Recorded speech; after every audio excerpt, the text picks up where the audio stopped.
Our world sucks, but that's only a problem if you cannot imagine worlds beyond this one. Okay, hi, I'm Lizzie, and I am very liberation-minded. To me, that means that I lean into the chaos of beauty and love, okay? And I allow myself the dignity of my own goddamn life. I'm a cultural studies nut. I love to learn about human history, and when you study actual human history, right? When you study cultures around the world throughout time, you learn that there have always been extremely diverse organizations of societies. It's just true.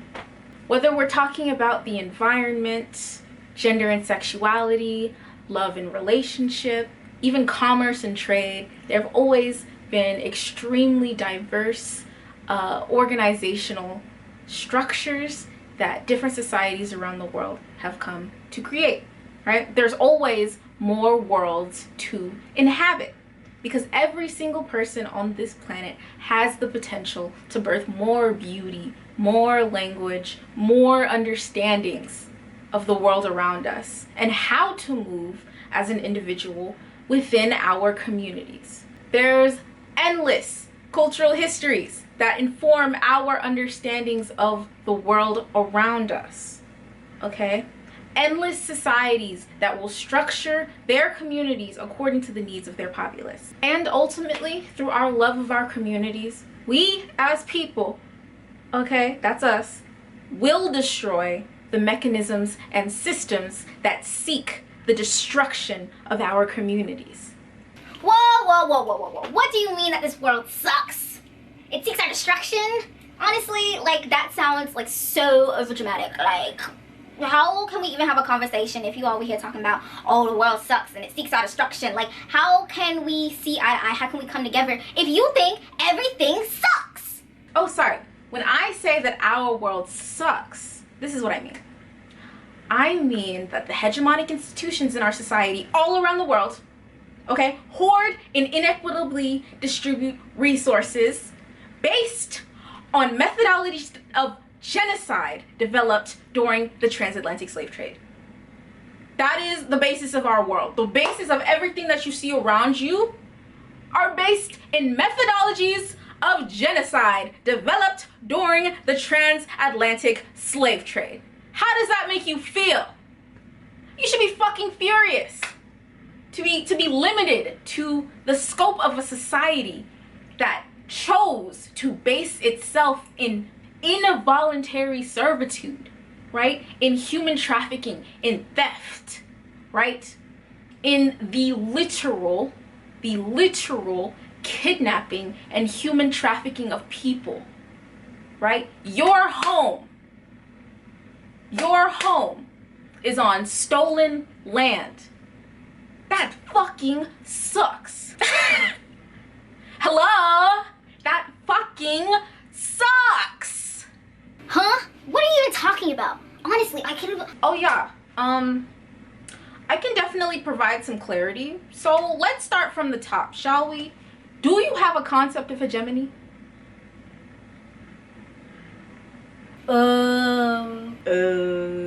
So, the concept of hegemony was first coined by Italian comrade Antonio Gramsci, who primarily writes that hegemony is the total dominance of one group over another group, which creates a social formation that continuously conforms to capital and its needs.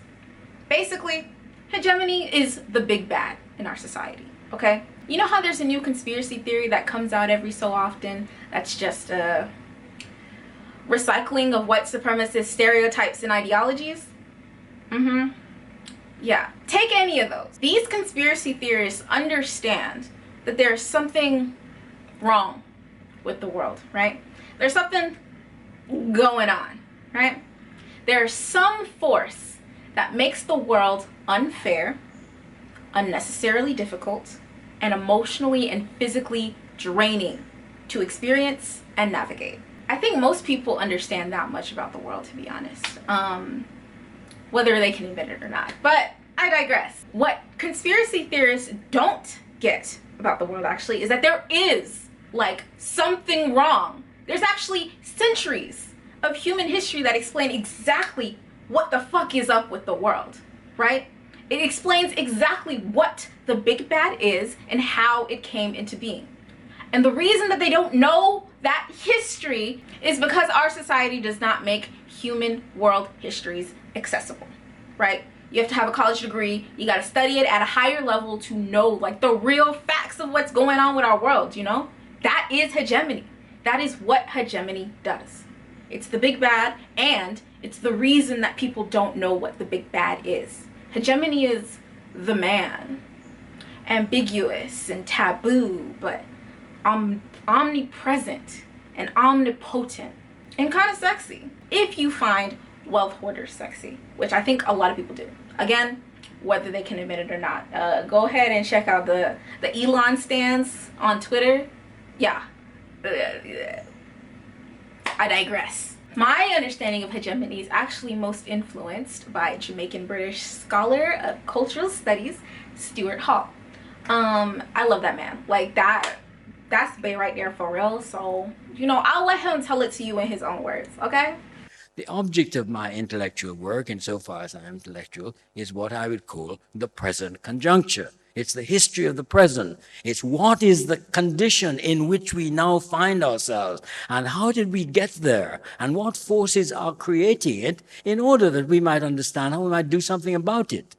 Yes, baby. How do we do something about it? How do we understand the present moment? That's like everything, right? How do we make sense of the information that surrounds us, especially in this smartphone-centric technological age we find ourselves in right now? In the year 2023, we are constantly bombarded with endless hegemonic representations of the world around us in the form of ads, propaganda on TV and movies, stereotypes of ethnic groups on the news, archetypes of personalities on social media. That's an interesting one, huh? And especially since the pandemic, these representations are often the most accessible means through which people can learn about themselves, right? Through which people can make sense of the world around them. As human beings, we make sense of the world through storytelling.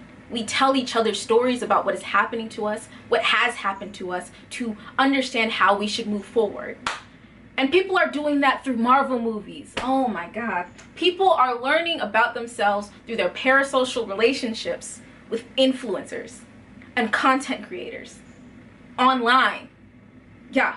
Which in of itself would be fine, except for the fact that the most accessible, i.e. the largest and most popular content creators, on platforms like YouTube, Twitter, Instagram, for example, have been people like Shane Dawson, have been people like Jeffree Star.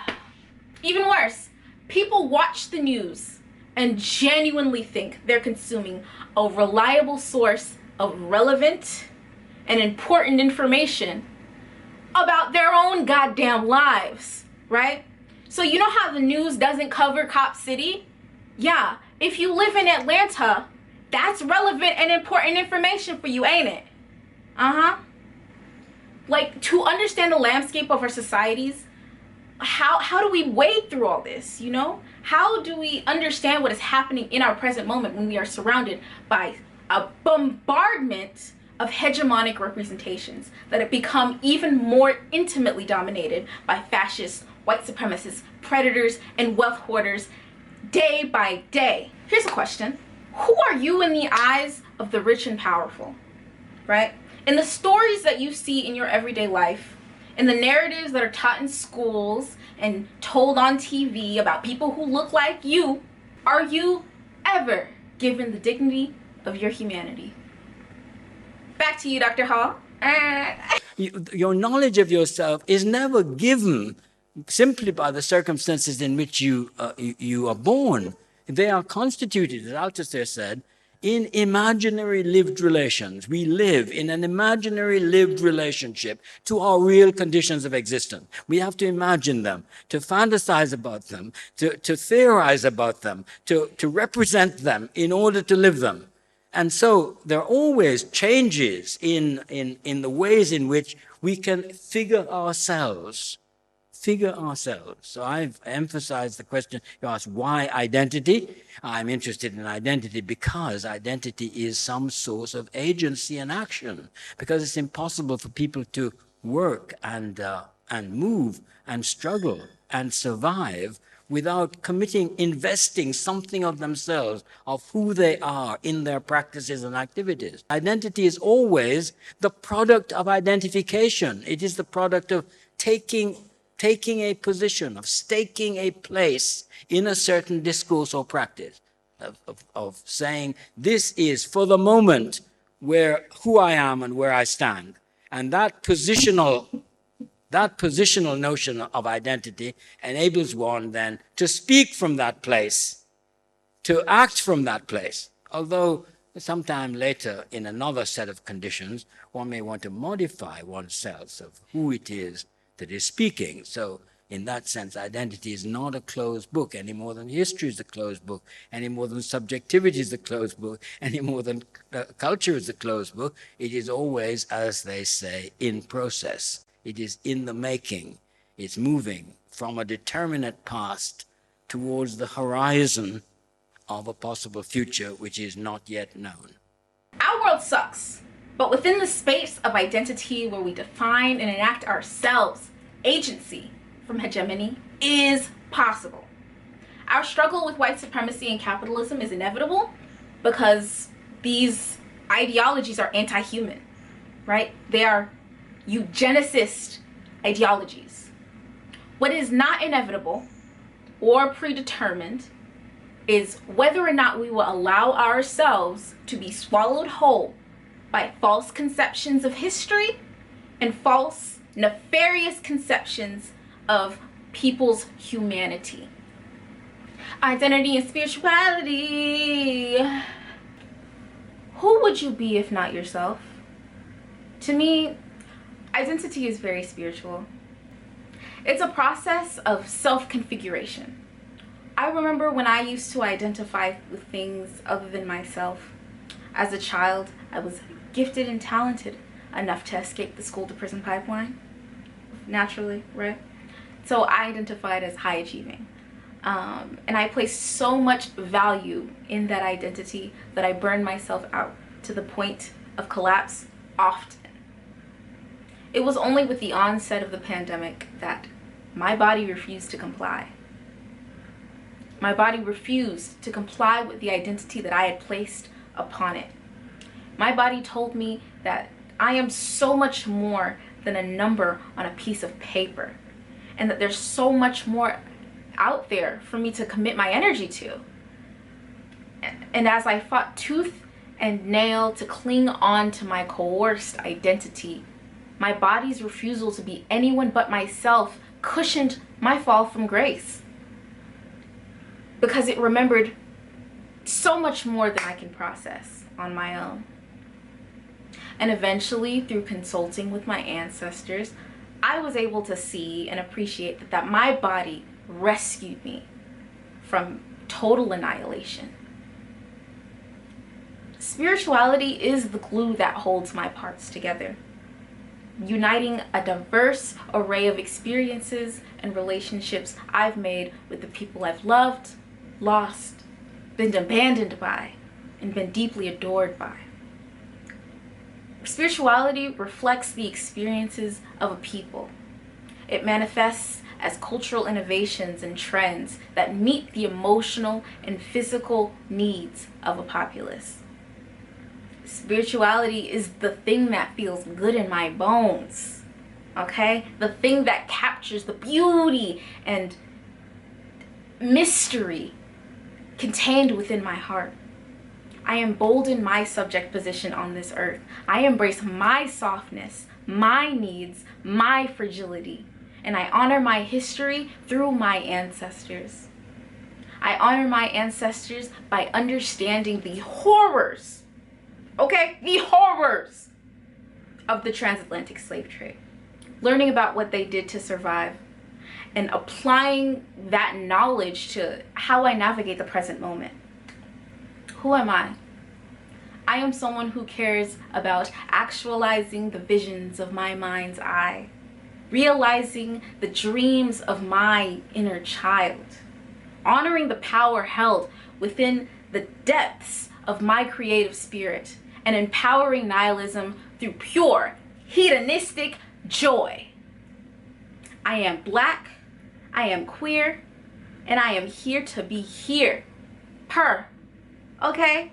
And if I commit to being anyone other than myself, I know that I will lose the fight against my own destruction. I want to talk about this thing that I thought about with my grandmother. So,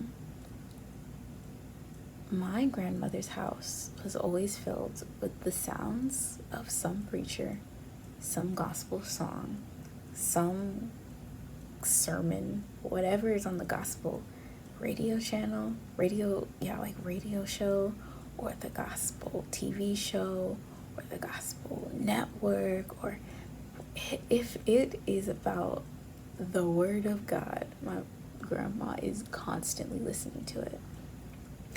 And I myself am not a Christian,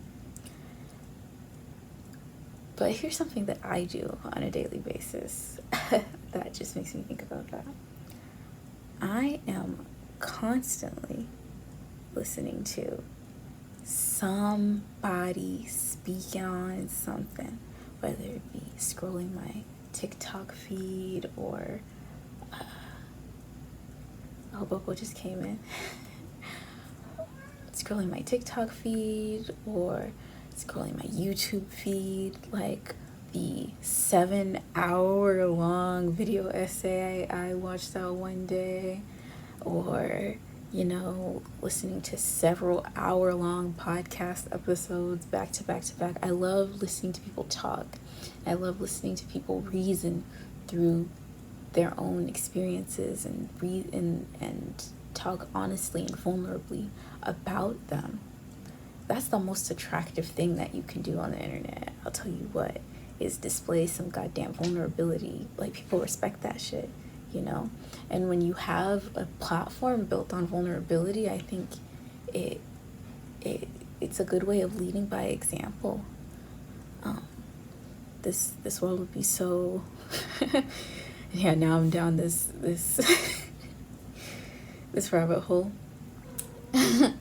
But yeah, I think the world would be a better place if people felt more empowered to speak vulnerably, to share their minds, to speak honestly to the things that they feel, the feelings that arise in their body, and speak honestly and vulnerably about how they're processing their experiences. You talked shit about me the other day, and that hurt me deeply, being able to articulate these things, right? It's emotional regulation. But yeah, I love listening to people talk too. And I feel like that is something that is spiritual. There's something that's ancestral about that. What's up, y'all? So thank you so much for watching this YouTube video. Okay, I tried to keep it cute and sweet. Okay, we got a lot of topics to talk about, so you already know I'm not done talking. We're gonna continue this discussion of hegemony and the present moment, because guess what, we always gotta be unpacking that shit, you feel me? So, guiding question for the comment section. There are a couple questions throughout the video. There was one, who would you be if not yourself? 2, are you ever given the dignity of your humanity in the media that you see all around you, right? Our third guiding question is a new one, okay? Who are you? Try to tell me in a cute little thing. You know how people come up with bios, on social media? Give me your bio, bro. Give me your artist statement. Give me, who are you so we can connect, so we can know who we are and really lead with that. What better way to foster community than really like introducing ourselves to each other. But you don't got to do that if you don't want to. We got those other questions. But yeah, thank you so much for watching. Make sure you like and subscribe and do all that jazz. Yeah. Ooh.